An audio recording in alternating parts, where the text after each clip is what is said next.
Yes sir. Okay so हमने देखा था जो हमारी थर्ड प्रॉपर्टी थी, पहली प्रॉपर्टी हमारी स्टैंडर्ड डेविएशन और वेरिएंस की क्या थी कि कांस्टेंट का स्टैंडर्ड डेविएशन और वेरिएंस हमेशा जीरो होता है। सेकेंड प्रॉपर्टी थी कि चेंज ऑफ ऑरिजिन का जो है वो स्टैंडर्ड डेविएशन और वेरिएंस के ऊपर कोई इफेक्ट नहीं होता। और चेंज ऑफ ऑरिजिन क्या होता है कि जब हम कोई कांस्टेंट क्वांटिटी को ऐड या सब्ट्रैक्ट करते हैं। और जो आपका चेंज ऑफ स्केल है, हाँ जी, उसका जो है वो अफेक्ट है आपका स्टैंडर्ड डेविएशन के ऊपर भी और वेरिएंस के ऊपर भी। तो जब हम कोई नया वेरिएबल इंट्रोड्यूस करवाते हैं जिसके अंदर हमने कोई कांस्टेंट क्वांटिटी के साथ मल्टीप्लाई किया है या डिवाइड किया है, तो स्टैंडर्ड डेविएशन में वही कांस्टेंट क्वांटिटी, जैसे फॉर एग्जांपल एक नया वेरिएबल मैंने इंट्रोड्यूस करवाया है, एक्चुअल वेरिएबल मेरा x था और मैंने a के साथ उसको मल्टीप्लाई किया, then the standard deviation of ax is equal to a times the standard deviation of x। जब भी कोई कांस्टेंट क्वांटिटी स्टैंडर्ड डेविएशन के इफेक्ट से बाहर आती है तो वो एज इट इज बाहर आती है a times standard deviation of x। यानी ax नए वेरिएबल आपने जनरेट किया, उसका स्टैंडर्ड डेविएशन x के स्टैंडर्ड डेविएशन के साथ कैसे कनेक्टेड है कि आप उस x के स्टैंडर्ड डेविएशन को a के साथ क्या कर दें, मल्टीप्लाई। इसी तरीके से अगर मैंने वेरिएंस निकालना है इस ax नए वेरिएबल का, तो दैट इज इक्वल टू किस तरीके से वो वेरिएंस ऑफ x के साथ रिलेटेड है ax का वेरिएंस, ये जब भी एक कांस्टेंट क्वांटिटी वेरिएंस के इफेक्ट से बाहर जाती है तो स्क्वायर होके बाहर जाती है। तो ये आपका variance of ax is basically equal to a square time variance of x। इसी तरीके से डिवाइड में भी चेंज ऑफ स्केल हो रहा है, so standard deviation of x over a is equal to 1 over a times standard deviation of x, और variance of x over a is equal to 1 over a square times variance of x। और इसी तरीके से अगर हम जो change of origin और scale यानी दूसरी और तीसरी प्रॉपर्टी अगर मैं इसको कंबाइन कर दूं और मैं एक नया वेरिएबल इंट्रोड्यूस करवा रही हूँ, that is y which is equal to a x plus minus b। यानी यहाँ पे चेंज ऑफ स्केल भी हो रहा है मल्टीप्लाई करने से और प्लस माइनस करके चेंज ऑफ ऑरिजिन भी हो रहा है। सो एक नया वेरिएबल y आपने इंट्रोड्यूस करवाया, सो इस y वेरिएबल का जो स्टैंडर्ड डेविएशन है that is basically equals to, अब y वेरिएबल का जो स्टैंडर्ड डेविएशन है, इस पूरे y वेरिएबल का स्टैंडर्ड डेविएशन है वो x वेरिएबल के स्टैंडर्ड डेविएशन के साथ कैसे कनेक्टेड है, that is equals to a times the standard deviation of x। क्योंकि हमें पता है कि प्लस माइनस b है, इसके ऊपर जब स्टैंडर्ड डेविएशन लगेगा तो चेंज ऑफ ऑरिजिन हो रहा है, और चेंज ऑफ ऑरिजिन का जब हम करते हैं कांस्टेंट का स्टैंडर्ड डेविएशन हमेशा जीरो होता है। तो आपका स्टैंडर्ड डेविएशन जो है वो ए एक्स पे लगेगा और ए जो है वो बाहर आ जाएगा, so standard deviation of Y is equals to A times standard deviation of x. और वेरिएंस ऑफ वाई जो है वो आपका that is equals to, definitely जब वेरिएंस अप्लाई होगा तो ये ए स्क्वायर होके बाहर आएगा और वेरिएंस ऑफ बी भी जीरो हो जाएगा, so variance of Y is equal to A square time variance of X. इसी तरीके से आपका यहाँ देखिए ये भी चेंज ऑफ ऑरिजिन और स्केल हो रहा है डिवाइड होने के बाद, तो variance of Y is equal to 1 over a times standard deviation of x, और variance of standard deviation of y is 1 over a times standard deviation of x, और variance of y is 1 over a squares times variance of x। यहाँ पे b quantity add and subtract हो रही है, उसका standard deviation या variance जो है वो जीरो हो जाएगा। उसके बाद हमारे पास फोर्थ प्रॉपर्टी है, और फोर्थ प्रॉपर्टी क्या है कि if two sets of data consisting of n1 and n2 values having a variances s1 square and s2 square respectively, the combined variance of both set of data is given by।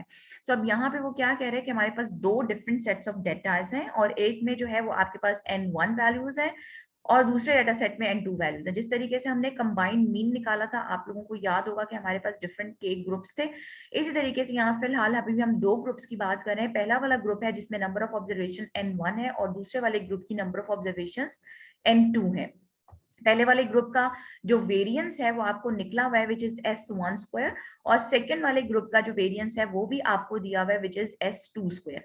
सो अब वो क्या कह रहा है कि अगर मुझे दोनों ग्रुप्स का कंबाइंड वेरिएंस चाहिए तो मैं किस तरीके से निकालूंगी। अलग-अलग ग्रुप का नंबर ऑफ ऑब्जर्वेशन और वेरिएंसेस आपको नोन है, दूसरे वाले ग्रुप के भी नंबर ऑफ ऑब्जर्वेशन और वेरिएंसेस आपको नोन है। इसके अलावा पहले वाले ग्रुप का मीन भी आपको नोन है, ठीक है, x1 बार, और दूसरे वाले ग्रुप का जो मीन है वो भी आपको गिवन है। यानी दोनों ग्रुप्स के अलग-अलग मीन, अलग-अलग सैंपल साइजेस और वेरिएंसेस आपको नोन है।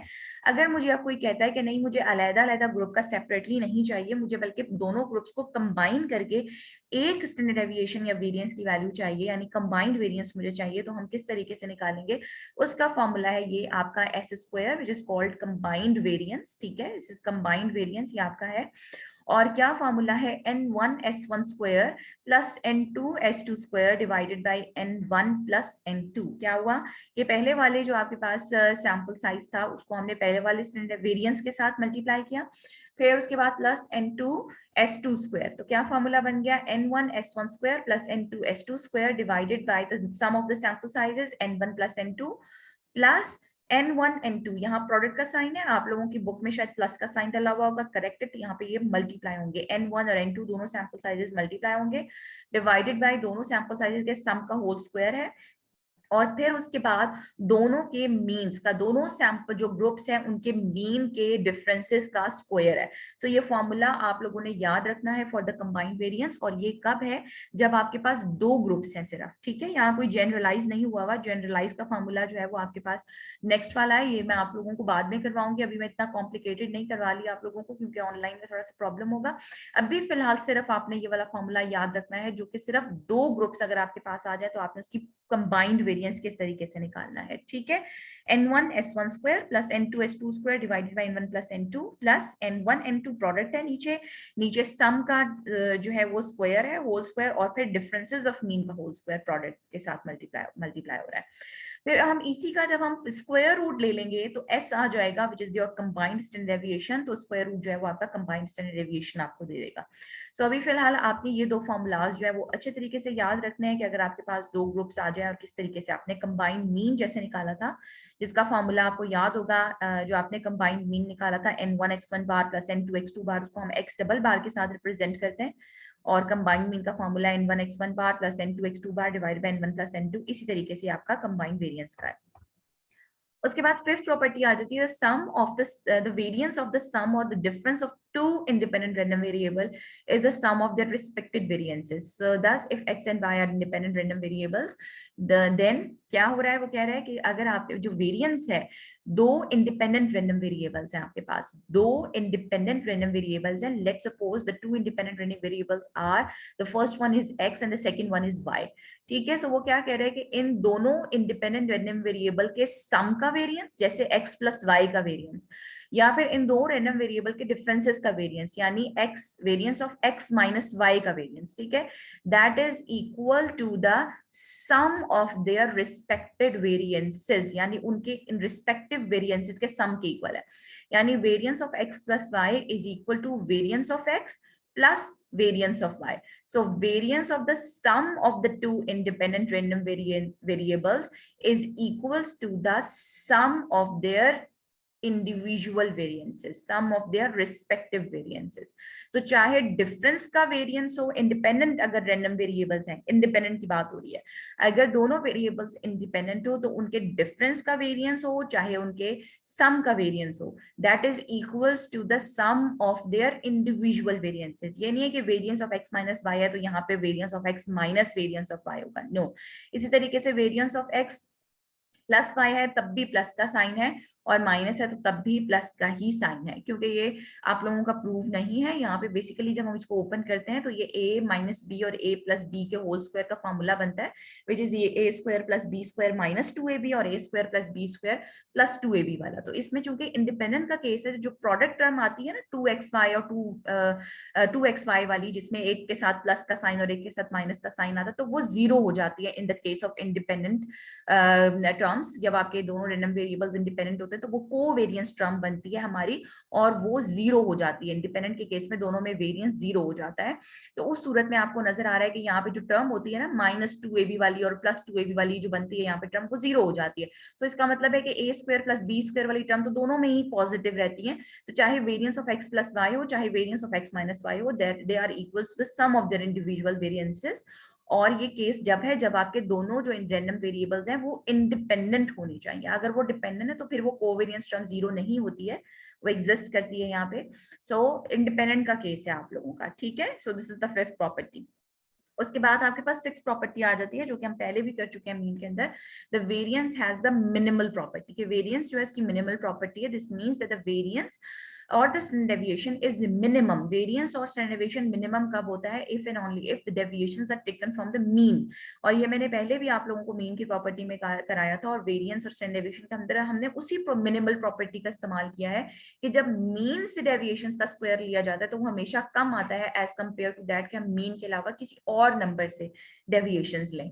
तो ये जो है समीशन x माइनस a का होल स्क्वायर ओवर n, ये टर्म मिनिमम कब होती है? सिर्फ और सिर्फ जब ए की वैल्यू किसके बराबर हो जाती है, एक्स बार के इक्वल हो जाती है, ठीक है। यानी ये डेविएशंस के स्क्वायर का सम ये मिनिमम कब होता है, जब आपकी डेविएशन, ये जो ए उसने यहाँ पे लिखा है, जब ए की क्वांटिटी मीन के बराबर हो जाती है। And this property provides the basis for the definition of the standard deviation as above. और यही सी प्रॉपर्टी का हमने स्टैंडर्ड डेविएशन की जो डेफिनेशन है उसके अंदर इस प्रॉपर्टी का इस्तेमाल किया है। उसके बाद आपके पास जाती है seventh property for the normal distribution, ठीक है। The interval x bar minus s to x bar plus s include 68.27% of the values। आपके पास जो इंटरवल है या आपके पास है यहाँ पर नॉर्मल डिस्ट्रीब्यूशन, वो कह रहा है कि अगर नॉर्मल डिस्ट्रीब्यूशन है तो मीन से अगर आप 1 स्टैंडर्ड डेविएशन आगे पीछे जाते हैं तो आपके पूरे डेटा सेट का कितना परसेंट इंक्लूड होता है, 68.27%। This is your normal distribution, ये नॉर्मल कर्व है आपके पास, और सेंटर में जो है वो आपके मीन होता है। This is your mean and this is your x bar minus sigma and this is x bar plus sigma. यानी आप मीन से 1 स्टैंडर्ड डेविएशन आगे की तरफ गए और मीन से 1 स्टैंडर्ड डेविएशन आगे पीछे गए तो total area under the curve is 100%। So mean से 1 स्टैंडर्ड डेविएशन आगे पीछे जाने में 100% में से कितना एरिया, कितनी नंबर ऑफ ऑब्जर्वेशन जो है वो उस रेंज में फॉल कर जाती है, 100 में से 68.27% ऑब्जर्वेशन इस रेंज में फॉल कर जाती हैं। इसी तरीके से वो कह रहे हैं कि जब आप मीन से 2 स्टैंडर्ड डेविएशन आगे पीछे जाएंगे तो डेफिनेटली जब आप 2 स्टैंडर्ड डेविएशन आगे पीछे जाएंगे तो रेंज आपकी बढ़ जाएगी, आपका जो रेंज है वो इंक्रीज कर जाएगी और 100% में से 95.45% जो एरिया है वो आपका कवर होगा, या 95.45% ऑब्जर्वेशंस जो है वो आपकी फॉल कर जाएंगी। यानी 100 ऑब्जर्वेशन है तो उसमें से 95 ऑब्जर्वेशन, 96 ऑब्जर्वेशन इस मिनिमम और मैक्सिमम वैल्यू के दरमियान फॉल कर जाएंगी। इसी तरीके से वो कह रहा है कि नॉर्मल डिस्ट्रीब्यूशन में जब आप मीन से 3 स्टैंडर्ड डेविएशन आगे पीछे मूव करते हैं, x माइनस 3 सिग्मा पीछे की तरफ और x प्लस 3 सिग्मा, तो 99.73%, 100% में से तकरीबन 100% ले लें या 99.73% आपकी ऑब्जर्वेशंस जो है वो इस रेंज में फॉल कर जाती हैं। आप देख रहे हैं कि टोटल एरिया आपका कवर हो रहा है, मैक्सिमम कवर हो रहा है। तो ये भी आप लोगों ने यहाँ पर याद रखनी है, आपके एमसीक्यूज में अक्सर आ जाता है और आपको वैसे भी पता होना चाहिए कि नॉर्मल डिस्ट्रीब्यूशन में जब हम मीन से एक्स बार से 1 स्टैंडर्ड डेविएशन यानी एक्स बार प्लस माइनस 1s, ठीक है, यहाँ पे 1 मल्टीप्लाई हुआ है पीछे जो लिखा हुआ नजर नहीं आ रहा आप लोगों को, ये जब आप मीन से 1 स्टैंडर्ड डेविएशन पीछे और 1 स्टैंडर्ड डेविएशन आगे पीछे जाते हैं तो कितना कवर होता है, 68.27% ऑफ द वैल्यूज जो है वो फॉल कर जाती हैं इस रेंज के अंदर। इसी तरीके से जब आप मीन से 2 स्टैंडर्ड डेविएशन आगे पीछे जाते हैं तो 95.45% ऑफ द वैल्यूज इंक्लूड होती हैं इस इंटरवल के दरमियान। और इसी तरीके से जब आप 3 स्टैंडर्ड डेविएशन आगे पीछे जाते हैं तो 99.73% वैल्यूज जो है वो इस रेंज के अंदर फॉल कर जाती हैं, ठीक है। सो ये आप लोगों को याद होना चाहिए, आपके एमसीक्यूज में आ सकता है ये क्वेश्चन, ठीक है। सो ये प्रॉपर्टीज हैं आपकी स्टैंडर्ड डेविएशन की और वेरिएंस की। इनको आप लोगों ने अच्छे तरीके से फार्मूलाज को भी याद रख लेना है, इन नंबर्स को भी याद रख लेना है कि कितने परसेंट कवर होता है किस रेंज के दरमियान में, ठीक है। सो नेक्स्ट एग्जांपल है 4.20, compute the standard deviation of the observation this this and this. आपने सबसे पहले क्या करना है, इन ऑब्जर्वेशंस का स्टैंडर्ड डेविएशन कंप्यूट करना है। ये बिल्कुल उसी तरह सवाल है जैसे हमने मीन के अंदर किया था, अरिथमेटिक मीन के अंदर, जहां हमने प्रॉपर्टी का इस्तेमाल किया था change of origin and scale का, if y is equal to a plus bx then y bar is equal to a plus bx bar वाली। उसी तरीके से अब हम स्टैंडर्ड डेविएशन को वेरीफाई करेंगे कि आपने सबसे पहले कंप्यूट करना है। So these values are basically your x values, ये x वेरिएबल की वैल्यूज हैं। आप लोगों ने इसके अंदर कंप्यूट करना है स्टैंडर्ड डेविएशन। सो आपको पता है कि स्टैंडर्ड डेविएशन का क्या फार्मूला है, आप चाहें तो आप डायरेक्ट फार्मूला यूज कर सकते हैं, आप चाहें तो ऑल्टरनेटिव फार्मूला यूज कर सकते हैं। यहाँ पे उसने ऑल्टरनेटिव फार्मूले का इस्तेमाल किया है, या आप एक्स की वैल्यूज लिख लें और यहाँ पर आप एक्स स्क्वायर, अगर आप ऑल्टरनेटिव फार्मूला यूज करना चाहते हैं तो आप एक्स स्क्वायर से भी कैलकुलेट कर सकते हैं। उस सूरत में आपको पता है कि आपका फार्मूला क्या है, summation x square over n minus summation x over n का होल स्क्वायर और उसका स्क्वायर रूट है। यहाँ जो उसने फार्मूला यूज किया है वो sum of the squares of the deviation from the mean का किया है, इसलिए उसने सबसे पहले जो है वो मीन को फाइंड आउट किया है विच इज एक्स बार, और ये आपके पास आ गई है 12 समीशन एक्स ओवर एन करके, ठीक है, और ये 12 आ गया। तो उसने हर वैल्यू में से 12 को जो है वो माइनस किया है, उसका स्क्वायर किया है ताकि हमारे पास sum of the squares of the deviation आ जाए, और फिर उसके बाद टोटल नंबर ऑफ ऑब्जर्वेशन जो है वो 5 है, उसके ऊपर आपने डिवाइड कर दिया और आपने उसका स्क्वायर रूट ले लिया। तो देखें स्टैंडर्ड डेविएशन की वैल्यू जो आपके पास आ रही है वो 5.657 आ रही है। अब आपने पहला पार्ट तो अटेम्प्ट कर लिया, उसके बाद क्या कह रहे हैं, compute the standard deviation in the following cases after. आपने इनका स्टैंडर्ड डेविएशन कंप्यूट करना है। पहला क्या है, एडिंग 5 टू ईच ऑब्जर्वेशन। आपने हर ऑब्जर्वेशन में 5 को ऐड करना है। इट मींस कि हमारा नया वेरिएबल जनरेट हो रहा है विच इज y, और उसकी डेफिनेशन क्या है, कौन बताएगा मुझे? एडिंग 5 टू ईच ऑब्जर्वेशन कैसे लिखेंगे? Yes, y equals to x plus 5. Yes, y is equals to x plus 5। आपने हर ऑब्जर्वेशन में x plus 5 जो है वो ऐड कर देना है। सो यहाँ पर एक नया वेरिएबल कॉलम आप जनरेट कर लेंगे जो कि आपके बनेगा x plus 5 का। ठीक है, अब आपने इसका स्टैंडर्ड डेविएशन जो है वो फाइंड आउट करना है। ये आपका नया कॉलम जनरेट हो जाएगा y का, और आपने जब वेरिएंस निकालना है तो आप ये वाला फॉर्मूला भी यूज कर सकते हैं। ठीक है, और आप चाहें तो आप y स्क्वायर का कॉलम जनरेट कर लें। यहाँ से अगला कॉलम, यहाँ पे जगह नहीं मिल रही, मैं यहाँ पे लिख लेती हूँ, आप अगला कॉलम y स्क्वायर का जनरेट कर लें। तो आप यहाँ से स्टैंडर्ड डेविएशन ऑफ y जो है वो कैलकुलेट कर सकते हैं। ठीक है, और उसका फॉर्मूला आपके पास क्या हो जाएगा, आपके पास है, चूंकि अब y वेरिएबल हो गया तो समीशन क्या फॉर्मूला हो जाएगा, जहां y है वहां x आता है, x की जगह y आ जाएगा। Summation y square over n minus summation y over n का होल स्क्वायर। ठीक है, आपने इससे नए वेरिएबल का वेरिएंस कैलकुलेट कर लिया। ठीक है, ये आपने कैलकुलेट कर लिया। आप चाहे तो अब ये फार्मूला यूज कर लें, चाहे तो आप ये वाला फार्मूला जो है जो है वो चूज कर लें। उसने जो एडिंग 5 ऑब्जर्वेशन है उसको भी एज अ एक्स वेरिएबल ही कंसिडर किया है। आप चाहे तो आप इसको y ले सकते हैं। ये नया वेरिएबल आपका जनरेट हो चुका है, हम इसको y ले लेते हैं ताकि डिफ्रेंशिएट हो सके x और y के दरमियान। ये y वेरिएबल जनरेट हो गया जिसकी डेफिनेशन है आपकी x plus 5 की। आप यहाँ पे देखें कि आपके पास जब आप 5 ऐड करेंगे तो 4 + 5 9, 8 + 5 13 ये आ गया। और फिर उसके बाद यहाँ हम y बार कर देते हैं ताकि आपको डिफरेंशिएट हो सके। ये y बार हो गया, और यहाँ से आपके पास standard deviation of y, subscript में हम y लिख देते हैं, और ये फॉर्मूला आपका क्या हो गया, यहाँ पे जैसे x है, यहाँ पे समीशन y माइनस y बार का स्क्वायर ओवर n हो गया। फिर उसके बाद हमने एक और देखें, सब्ट्रैक्टिंग 3, ये अब थर्ड पार्ट आ गया, एक नया वेरिएबल, अब सेकंड पार्ट आ गया, वो खत्म हो गया, सब्ट्रैक्टिंग 3 फ्रॉम ईच ऑब्जर्वेशन। फिर ये नया वेरिएबल जनरेट हुआ, इसकी डेफिनेशन क्या है, कौन बताएगा बिस्मा के अलावा? Subtracting 3 from each observation. y equals to x minus 3. Yes, good Haniya, x minus 3। तो अब हमने क्या करना है, उसी तरीके से हमने नया कॉलम जनरेट करना है x माइनस 3 की डेफिनेशन के साथ, और अगला कॉलम हमने y स्क्वायर का जनरेट करना है। ये पार्ट 1 है, ये आपका बल्कि पार्ट 2 था, इसके सामने पार्ट 2 लिख लें ताकि आपको कोई कंफ्यूजन ना हो। और जो अब आपका पार्ट 3 है, इसी तरीके से आप कॉलम बनाएंगे और y की डेफिनेशन x माइनस 3 की लिखेंगे और अगला कॉलम y स्क्वायर का बना लेंगे। ठीक है, ये देखें आपने 3 सब्ट्रैक्ट किया। ठीक है, और उसके बाद ये ऑब्जर्वेशंस जो है 3 सब्ट्रैक्ट होने के बाद ये ऑब्जर्वेशन जनरेट हो गई। इसने यहाँ पे x ही लिया हुआ है, मैं यहाँ y बार ले लेती हूँ ताकि हमें x और y में डिफरेंशिएट हो सके। उसने डेफिनेशन ये वाली यूज की है, और यहाँ से स्टैंडर्ड डेविएशन ऑफ y जो है वो कैलकुलेट कर लिया है। उसके बाद जी आपके पास जो नेक्स्ट है आपके पास पार्ट है मल्टीप्लाइंग ईच ऑब्जर्वेशन बाई 2। कौन बताएगा क्या रिलेशनशिप बन रहा है नया वेरिएबल का, कैसे जनरेट होगा? जी बिस्मा और हानिया के अलावा। जी Lubna, multiplying each observation by 2 क्या बनेगा? x multiplier 2. Yes, y is equal to 2x। ठीक है, y is equal to 2x। तो आप हर ऑब्जर्वेशन को 2 के साथ मल्टीप्लाई करेंगे, आपका नया वेरिएबल जो है वो y जनरेट हो जाएगा विद दिस डेफिनेशन। ठीक है, ये y की वैल्यूज आपकी जनरेट हो गई ये सारी। ठीक है, और फिर उसके बाद आपने इसका जो इसने इस डेफिनेशन से किया है आप ऑल्टरनेटिव डेफिनेशन से करें, तो ये आपका y बार आ गया, और y माइनस y बार का स्क्वायर ओवर n का फॉर्मूला, यहाँ से standard deviation of y calculate हो गया।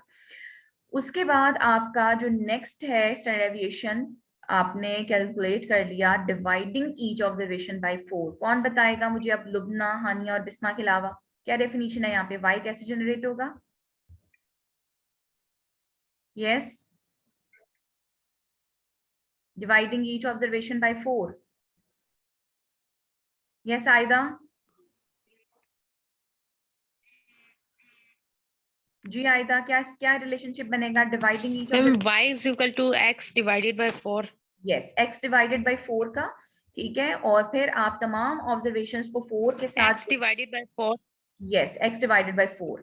सो ये आपका नया वेरिएबल जनरेट हो गया y, जो कि जिसकी डेफिनेशन डिवाइडेड बाय 4 की है, ठीक है। और यहाँ से आपने y बार निकाल लिया और आपने जो है वो स्टैंडर्ड डेविएशन कैलकुलेट कर लिया। सो अब हमने क्या किया कि हमने हर नए वेरिएबल, पहले हमने x का स्टैंडर्ड डेविएशन निकाला और फिर उसके बाद हमने नए variables using the original variable generate किए by adding and subtracting, by multiplying and dividing. हमने नए वेरिएबल्स y वेरिएबल जनरेट किया और उनका भी हमने स्टैंडर्ड डेविएशन जो है वो कैलकुलेट कर लिया। तो जब हम ऐड एंड सब्ट्रैक्ट करें तो चेंज ऑफ ओरिजिन हो रहा है और जब हम मल्टीप्लाई एंड डिवाइड करें तो चेंज ऑफ स्केल हो रहा है। तो अब हमने वो क्या कह रहा है, verify the result using the property. तो सबसे पहले तो मुझे बताएं कि जो सेकंड पार्ट है आप लोगों का, जिसके अंदर आपने y की जो डेफिनेशन रखी थी, adding 5 to each observation, second part क्या डेफिनेशन थी, y is equals to x plus 5, ठीक है। सो अब मुझे बताएं कि स्टैंडर्ड डेविएशन ऑफ y जो है, मैं दोनों साइडों पे standard deviation of y apply कर रही हूँ। So standard deviation of y जो है वो किसके इक्वल होना चाहिए जी? Standard deviation of y is equals to what? Standard deviation of yes, standard deviation of x plus 5, ठीक है। दोनों साइडों पे स्टैंडर्ड डेविएशन अप्लाई कर दिया मैंने, standard deviation of x plus 5 आ गया। अब मुझे बताएं, अलग अलग स्टैंडर्ड डेविएशन अप्लाई होगा दोनों पे। स्टैंडर्ड डेविएशन ऑफ x अलग हो गया, okay, standard deviation of x अलग हो गया और स्टैंडर्ड डेविएशन ऑफ 5 अलग हो गया, ठीक है। इसी तरह इसको सॉल्व करें ताकि आपको समझ आए कि क्या हो रहा है। स्टैंडर्ड डेविएशन ऑफ 5 अलग हो गया। अब मुझे बताएं कि स्टैंडर्ड डेविएशन ऑफ y की क्या वैल्यू निकली थी पहले सेकंड पार्ट में, सॉल्व हुआ हुआ है यहाँ पे, ये निकला था 5.657। जब y की डेफिनेशन x प्लस वाई थी तो क्या निकला था स्टैंडर्ड डेविएशन उसका, 5.657। यस। और स्टैंडर्ड डेविएशन ऑफ x क्या निकला है और स्टैंडर्ड डेविएशन ऑफ 5 क्या हो जाएगा? स्टैंडर्ड डेविएशन ऑफ 5 क्या होगा बताएं जल्दी से, 5 का स्टैंडर्ड डेविएशन क्या होगा कांस्टेंट का? 0 हो जाएगा, ठीक है। और ये 0 हो गया, ठीक है, ये 0 हो गया। और स्टैंडर्ड डेविएशन ऑफ x कितना निकला था? x का स्टैंडर्ड डेविएशन कितना निकला था? ये स्टैंडर्ड डेविएशन ऑफ x था 5.657। वही चीज आ रही है, left hand side equal to right hand side, yes ma'am. ठीक है। तो हमने देखा कि हमारा जो चेंज ऑफ ओरिजिन है ना, उसके ऊपर स्टैंडर्ड डेविएशन का कोई इफेक्ट ही नहीं है कि हमने नया वेरिएबल इंट्रोड्यूस करवाया था y जो कि x प्लस 5 था। तो x प्लस 5 का जो स्टैंडर्ड डेविएशन आया है वो वही आया है जो x का स्टैंडर्ड डेविएशन है, समझ आ रही है? x प्लस 5 का स्टैंडर्ड डेविएशन वही आया है जो x का स्टैंडर्ड डेविएशन है, दोनों सेम आए हैं, ठीक है, क्योंकि चेंज ऑफ ओरिजिन का इफेक्ट नहीं है। अब आप लोग मुझे खुद बताएंगे, मैं यहाँ से व्हाइट बोर्ड शेयर करती हूँ। हमारी जो ये सेकंड पार्ट था, थर्ड पार्ट जो था उसमें हमारी y की डेफिनेशन क्या थी? यस, क्या डेफिनेशन है y की थर्ड पार्ट में? y equals to x minus 3। Yes, y is equal to x minus 3। और y क्योंकि x माइनस 3 के बराबर है तो क्या मैंने standard deviation of y x minus 3 का निकाला हुआ है कि नहीं निकाला हुआ? निकाला है ना? Yes ma'am. तो मैं दोनों साइडों पे जो है वो स्टैंडर्ड डेविएशन लेती हूँ, दोनों साइडों पे मैंने दोनों साइडों पे स्टैंडर्ड डेविएशन अप्लाई किया। इसी तरीके से यहाँ पे स्टैंडर्ड डेविएशन ऑफ x जो है वो अलग हो गया, d आप खुद लिख लें, मैं सिर्फ x लिख रही हूँ, standard deviation of x minus standard deviation of 3, ठीक है। अब मुझे बताएं 3 कांस्टेंट है, इसका स्टैंडर्ड डेविएशन क्या हो जाएगा? 0। और स्टैंडर्ड डेविएशन ऑफ x कितना निकला है आपका? 5.657, ठीक है। Yes ma'am. और x माइनस 3 रैंडम वेरिएबल का जो स्टैंडर्ड डेविएशन आपने निकाला है वो कितना है? 5.657। यस, वो भी देखें आपका कि जब हमने सब्ट्रैक्ट किया था तमाम ऑब्जर्वेशंस में से 3 को और इस डेटा का स्टैंडर्ड डेविएशन निकाला, वो भी कितना निकल रहा है?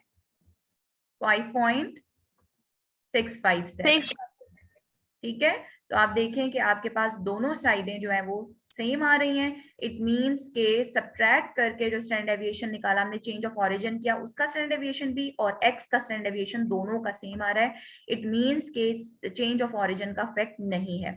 उसके बाद आप फोर्थ पार्ट देखें, क्या किया था जी, फोर्थ पार्ट में क्या रिलेशनशिप था हमारा? y equals to 2 multiplied by x. Yes, y is equal to 2x। तो यहाँ पे देखिए दोनों साइडों पे मैं स्टैंडर्ड डेविएशन अप्लाई करती हूँ। Standard deviation of y is equals to standard deviation of 2x, यही होगा, ठीक है। अब मुझे बताएं कि ये जो 2 है जब स्टैंडर्ड डेविएशन के इफेक्ट से बाहर आएगा तो कैसे आएगा, किसके इक्वल होगा ये? यस, ये 2 बाहर चला जाएगा, मैम तो एज इट इज बाहर जाएगा, 2 स्टैंडर्ड डेविएशन ऑफ x हो जाएगा, Derivation of x. ठीक है। अब मुझे बताएं स्टैंडर्ड डेविएशन ऑफ y किसके बराबर है? इस वाले को जब आपने सॉल्व किया था इसका स्टैंडर्ड डेविएशन कितना निकला था जब आपने 2 से मल्टीप्लाई? 11.314.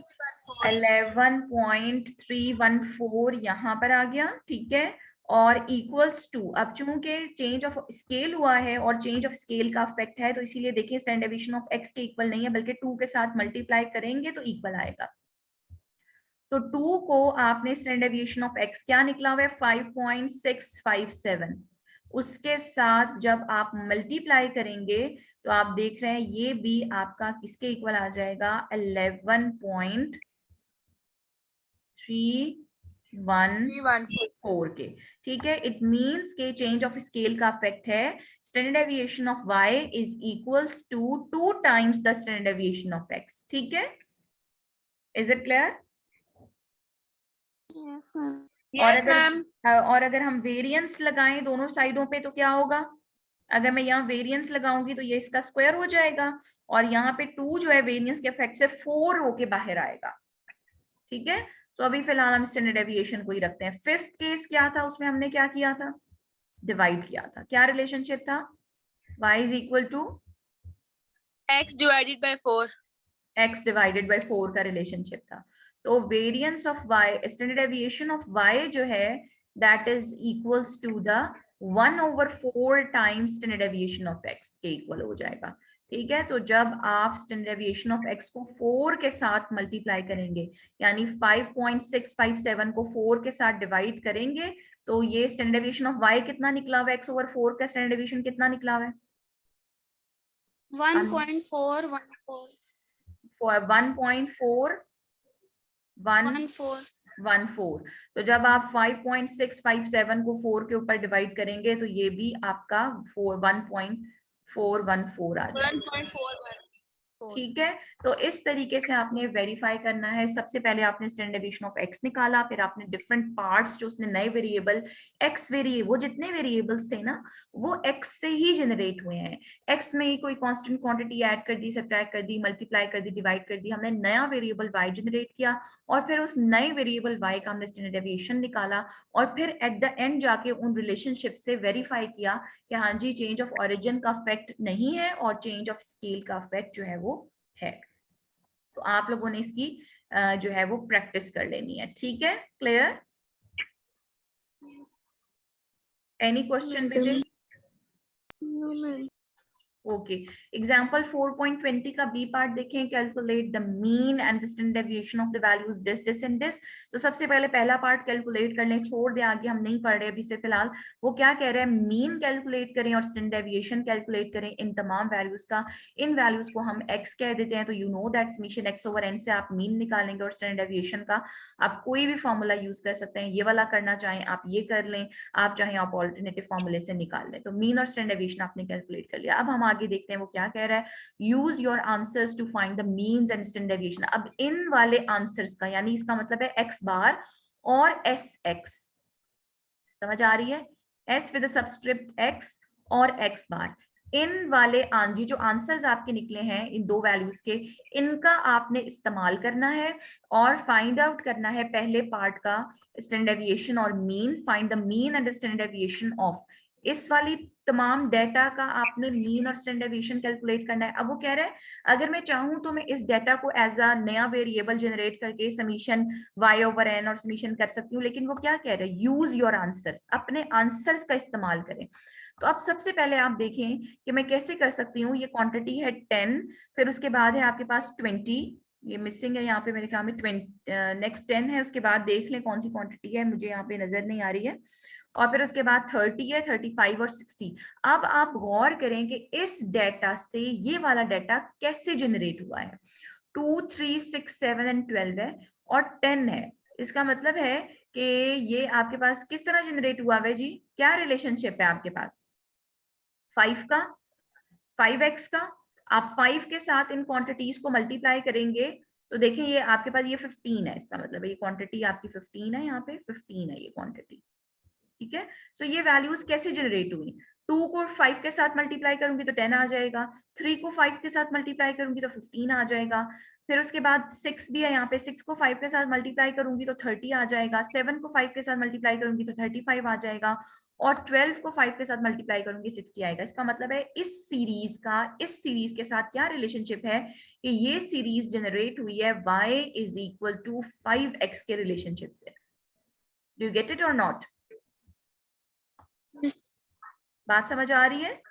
ठीक है, हमारा जो रिलेशनशिप सीरीज का है वो y is equal to 5x का रिलेशनशिप है। अब वो मुझे कहता है कि इस नई सीरीज का मीन निकाले, तो मुझे पता है कि if y is equal to 5x then y bar is equal to 5x bar, ठीक है। और x बार की वैल्यू आपको दी हुई है विच इज 6, तो आप सिंपली वैल्यू डालेंगे और 30, इसका मतलब है कि नए सीरीज का, इस वाले सीरीज का जो मीन है वो कितना है, 30। देखिए मैंने कुछ सम नहीं किया और ना ही समीशन y/n करके निकाला है, मैंने डायरेक्ट उस रिलेट प्रॉपर्टी का इस्तेमाल किया। इसी तरीके से अगर y is equal to 5x है then standard deviation of y is 5 times the standard deviation of x के बराबर होना चाहिए। तो स्टैंडर्ड डेविएशन ऑफ x आप निकाल चुके हैं विच इज 3.52, तो सिंपली आप इसको 5 के साथ मल्टीप्लाई करेंगे तो इस वाली सीरीज का स्टैंडर्ड डेविएशन निकल आएगा which is 17.6। Isn't it easy? आसान हो गया ना, ठीक है। अब आप रिलेशनशिप देखें इस सीरीज का और इस सीरीज का क्या रिलेशनशिप चल रहा है। 2 से जनरेट हुआ है 6, 3 से जनरेट हुआ है 7, 4 से जनरेट हुआ है आपका नेक्स्ट क्वांटिटी क्या है आपके पास, यहाँ पे मिसिंग है थोड़ा सा, मेरे पास बुक भी नहीं है। ये देखिए कैसे जनरेट हुआ है, हर 2 से 6 कैसे जनरेट हुआ है कि आपने 4 को 2 में 4 को प्लस किया है, 3 में आपने 4 को प्लस किया है तो 7 आ गया है। अगली वैल्यू आपकी 6 है जी, यहाँ लिखी हुई है, 6 में 4 को प्लस किया है तो 10 आ गया है, 7 में आपने 4 को प्लस किया तो 11 आ गया है, 12 में 4 को प्लस किया तो 16। इसका मतलब है इस सीरीज का इसके साथ क्या रिलेशनशिप चल रहा है, ये क्वांटिटी y वेरिएबल जनरेट हुआ है आपका x प्लस 4 से, ठीक है। So if y is equal to x plus 4 then y bar is equal to x bar plus 4। तो x बार आपने निकाला हुआ है 6, तो 6 प्लस 4 नई सीरीज का यानी इस वाली सीरीज का जो मीन है वो कितना है 10, ठीक है। अब हम देखते हैं standard deviation of y is equal to standard deviation of x plus standard deviation of 4। तो स्टैंडर्ड डेविएशन ऑफ 4 कांस्टेंट है, 0 हो जाएगा, चेंज ऑफ स्केल ओरिजिन हो रहा है वैसे भी, तो स्टैंडर्ड डेविएशन ऑफ y किसके इक्वल होगा, स्टैंडर्ड डेविएशन ऑफ x के इक्वल आ जाएगा। तो स्टैंडर्ड डेविएशन ऑफ x 3.52 है, तो जो स्टैंडर्ड डेविएशन ऑफ x की वैल्यू है वही स्टैंडर्ड डेविएशन ऑफ y की भी वैल्यू है, क्योंकि यहाँ चेंज ऑफ ओरिजिन हो रहा है और चेंज ऑफ ओरिजिन का स्टैंडर्ड डेविएशन पे अफेक्ट नहीं होता। वैसे भी जब हम स्टैंडर्ड डेविएशन लगाएंगे तो ये 0 हो जाएगा, ठीक है। इसी तरीके से नेक्स्ट देखेंगे ये क्या रिलेशनशिप चल रहा है ओरिजिनल के साथ। तो 2 की जगह 0 आया है, 3 की जगह 1, तो नजर आ रहा है कि हर ऑब्जर्वेशन से 2 को माइनस किया है। सो द नया वेरिएबल आपके पास जनरेट हुआ है, न्यू वेरिएबल y, उसकी डेफिनेशन है x माइनस 2 की, ये आ गया। So if y is equal to x minus 2 then y bar is equal to x bar minus 2। तो x बार में से आप 2 को माइनस कर देंगे, y का मीन आ गया, और standard deviation of y is equal to standard deviation of x, क्योंकि चेंज ऑफ ओरिजिन हो रहा है, स्टैंडर्ड डेविएशन ऑफ 2 0 हो जाएगा। So standard deviation of y is equal to standard deviation of x which is 3.52। जी, is it clear? ये short questions में आपके बेटे आ जाते हैं, या एमसीक्यूज में भी अक्सर आपको आ जाता है कि आपको x बार की वैल्यू दे दी जाए, रिलेशनशिप दे दिया जाए y is equal to x plus 4 और वो कहे y बार निकालें। सो x बार जब आपको दिया होगा, so if y is equal to x plus 4 then y bar is equal to x bar plus 4। ठीक है, इसी तरीके से स्टैंडर्ड डेविएशन का भी आपको एमसीक्यूज में या शॉर्ट क्वेश्चन में क्वेश्चंस दिए जा सकते हैं। नेक्स्ट एग्जांपल देखिए, टाइम आपका तकरीबन 1 मिनट से थोड़ा सा ज्यादा रह गया, तो हम इसको कंप्लीट कर लेते हैं। By multiplying each of the values this by 3 and adding 5। तो अब देखें, हर ऑब्जर्वेशन को आपने 3 के साथ मल्टीप्लाई करना है। It means this is your x variable and adding 5। तो नया जो रिलेशनशिप आ रहा है वो y का आ रहा है, y is equal to 3x plus 5 का। हर ऑब्जर्वेशन को आपने 3 के साथ मल्टीप्लाई करना है और 5 को ऐड करना है, ठीक है। और तो वो क्या कह रहा है कि यू ऑब्टेन्ड दिस, आपको ये मिल जाएगा। What is the effect of this change on the mean and the standard deviation. तो मीन और स्टैंडर्ड डेविएशन के ऊपर क्या इफेक्ट आएगा। तो आपने क्या करना है, आपने इस डेटा का x का मीन निकाल लिया, ठीक है, और आपने नए वेरिएबल का जो है वो मीन निकाल लिया। सो अब आप उसी तरह वेरीफाई करेंगे, if y is equal to 3x plus 5 then y bar is equal to 3x bar plus 5। और फिर आपने नए वेरिएबल का, x वेरिएबल का स्टैंडर्ड डेविएशन निकाल लेना है और y वेरिएबल का भी स्टैंडर्ड डेविएशन निकाल लेना है। So standard deviation of y जो है वो क्या हो जाएगा, this is equal to 3 times the standard deviation of x के इक्वल हो जाएगा। सो आपने स्टैंडर्ड डेविएशन ऑफ x निकाला हुआ होगा, जिस तरह पिछला मैंने आपको प्रूव करवाया उसी तरीके से आपने इसको प्रूव कर लेना है। ये देखें, आपका ये प्रूव हो जाएगा यहाँ पे, ये देखिए, ठीक है। आई होप सो कि ये क्लियर हो गया होगा। और इसी तरीके से एग्जांपल 4.21 है, ये आपको ग्रुप्स दिए हुए हैं। ये देखिए यहाँ पे फॉर्मूला अप्लाई किया हुआ है कंबाइंड मीन और कंबाइंड वेरिएंस का, ये मैं आपको करवा चुकी हूँ। Try to attempt it. This is n1 n2, this is x1 bar x2 bar, this is s1 and s2। Simply put in the formula and